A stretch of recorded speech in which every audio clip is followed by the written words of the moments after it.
Welcome to another edition of the Sunday Drive. The Sunday Drive is sponsored by Midtown Mattress in beautiful downtown Lindsay, and they are so much more than just mattresses. They have home decor, they have furnishings, and they recently started carrying Ashley home furniture. So next time you're looking for a piece, check them out. Midtown Mattress, downtown Lindsay. So today we are going on a drive with Gord Gibb. Hi Gord, how are you? Hello, greetings. Gord has been in broadcasting for more than 50 years. Yeah. Yep, and he started right here at CKLY in Lindsay in 1972. So sit back, relax, and enjoy this edition of the Sunday Drive.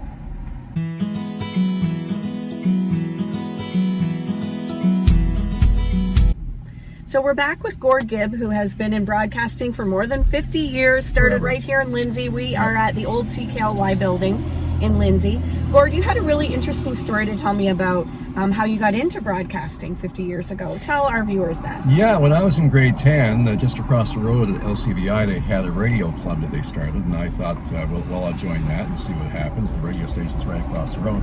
We had a 50-minute show every Sunday on CKLY, and then that evolved for me into a one-time gig that fall. In October of '72, there was a federal election, and I helped out in the newsroom that night.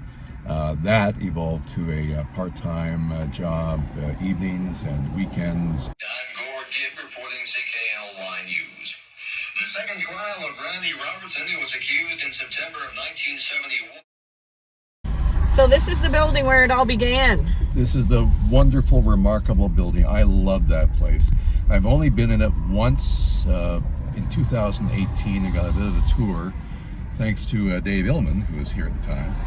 So it's changed a little bit on the inside, but it's still, you know, it's got that feeling. It's got that smell to it. The broadcast smell. When the Lindsay X happened, all the announced staff went down to the fairgrounds, broadcast live from there. Somebody had to be in the studio to operate the equipment, so that was my job, and it went from there. And I love this old building. And it's been a radio station ever since. It's changed names and call numbers, but it's changed so many times over the years. But the building is still here, kind of as a beacon.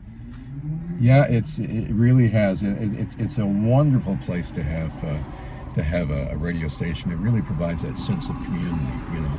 And so many stories from, you know, doing a late night shift on a Saturday, and a bat flew into the front studio there, which is a studio now, but before it used to be just a big room where they had like chorals and choirs and things. And I was the only one in the building when this bat flew in, and I tried my darndest to try. And were you on the air at the time? Yep, I was on the air at the time. Okay, so you're on the air and you're trying to keep the bat at bay. Yep, and trying to bag the bat. And after being unsuccessful, I thought, well, I'm going to put this on the air. What a great story, right? There's a bat in our belfry, if you will. Well, people started to show up. They would listen, and they come in to help me bag the bat, get rid of the bat. One guy was just coming back from the LCBO. He had a paper bag full of his wares. He took the bottles out, and between the three of us, I guess, we got that bat into the bag and released it into the wild. But that was a bit of a moment. Bob Akins, God love him, he was the one who hired me. And we used to, you know, hang out in the control room a lot, even when he was doing his show. You know, you could come in, waltz in, and just have a long chat with him. He didn't care. And one day he had two turntables going. One was on the air, obviously, and one wasn't. He was auditioning a song. And I looked over and I thought, oh, what's this record? It sounds interesting. So I stopped the turntable, thinking that was the one that was playing on cue just in the room. Well, he nonchalantly just looked over behind me and said, Gord, that was the one that was on the air. Oh, really? Yeah. Oh, I'm so sorry. So I let go, and so on the air you hear the music suddenly stopping, and then after a few seconds it sort of back up again.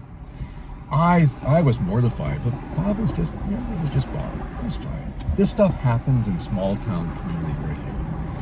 You know, one of many stories that came out of that grand old building. You know, the choirs, the Santa Claus parade every December, where there were no wireless mics back then, so they hung like long extension cords for microphones out the top window, down the building, across the lawn, so they could broadcast from street side. These kinds of things that were everyday occurrences here. And you talked a little bit about our time at Chex, and we worked together at Chex many years ago. And you have one story, and I remember this well, but it's come up recently when I was interviewing rock star Sebastian Bach. He's native of Peterborough, and at the time I loved his music, and I worked really hard to get that interview. And you had an interesting story to tell about that. Well, Baz, of course, at that time he had the world in the palm of his hand. He was on the cover of Rolling Stone magazine. Big deal. Peterborough boy, right? So you snagged this exclusive interview for him. Big deal. And all the staff came up, to watch the interview. It was a big night. Well, there was a break in the interview, and Sebastian had gone down the hall to use the facilities, and on the way back, he spied weatherman Peter Filkowski. Who had been at Chex for years. For years, yeah. Well, Sebastian grew up watching him. Well, I have never seen anybody more starstruck than Baz. I mean, he ran up, Sebastian, tall, long hair down to practically to his waist. Typical rock star. Yeah, he ran up to Peter, grabbed his hand. "You're Peter Filkowski, the weatherman. Boy, man, am I ever glad to see you. I've been watching you since I was a kid." Peter had no idea who he was. I mean, honest to goodness. But Sebastian was so excited. He was absolutely starstruck. And it was the season after the Petes hosted the Memorial Cup in 96, 97. We changed broadcasters. CKPT downtown used to have the contract. And then the Petes decided to make a change. It came to us. Gary and Pete Dalliday did the play-by-play, which a story in itself, because it's the first father and son broadcasting. And stations used to have the first right to provide a staff member for the announcing gig. So that fell to another colleague of mine, the late John Badham. Again, CFL Hall of Fame, football broadcaster, Mr. Sports, Mr. News. Big booming voice. Oh, yeah. So he did it for a few games, and then he realized, I can't continue doing this because I'm a newscaster. And I like to editorialize. And if I think the Petes are sucking in the game or not being coached properly or whatever it is, I'll speak my mind. And I can't play it both ways. I can't work for them and criticize them as well. So I think you're going to have to find somebody else. So they came to me. And it was, and the season started. Can you just jump in and do a couple of games until we figure this out? I'm still here. I'm the longest serving 20 some years later. You've ever heard. So and you mentioned that you had worked from home for a couple of years at Chex, was it? Was it Fresh? Fresh. Yeah. Okay, Fresh Radio. And due to the pandemic, and now you're doing your own thing from home with the Kawartha Time Machine. Exactly. I love it. I love the name. I love the concept, everything about it. Tell us what the Kawartha Time Machine is, and what do you do?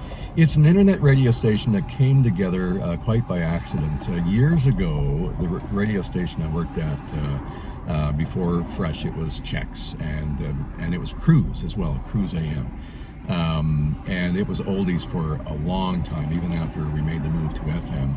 And then the head office made the decision to change format to a different format, which was fine, but it left the oldies audience marooned. There was nothing else to listen to. And I thought, well, why don't I take that music that people are missing and put it on the internet, which is what I did. And then that evolved into, okay, I've got the music, I might as well add some things into it, like, like jingles, like commercials, and regional broadcast archives that normally would be sitting in a box somewhere. But these things should be heard. This is history. So I've got, Bobby Orr doing a commercial for Ostrander's Jewelers when he was still in junior with the Oshawa Generals. I've got the original Wired Woodshed with Sean Eyre and George Franks. I've got that collection as well. All of these things that really remind us of from whence we came, So the radio station on the internet, the oldie station, evolved into a living audio museum, hence the name Kawartha Time Machine.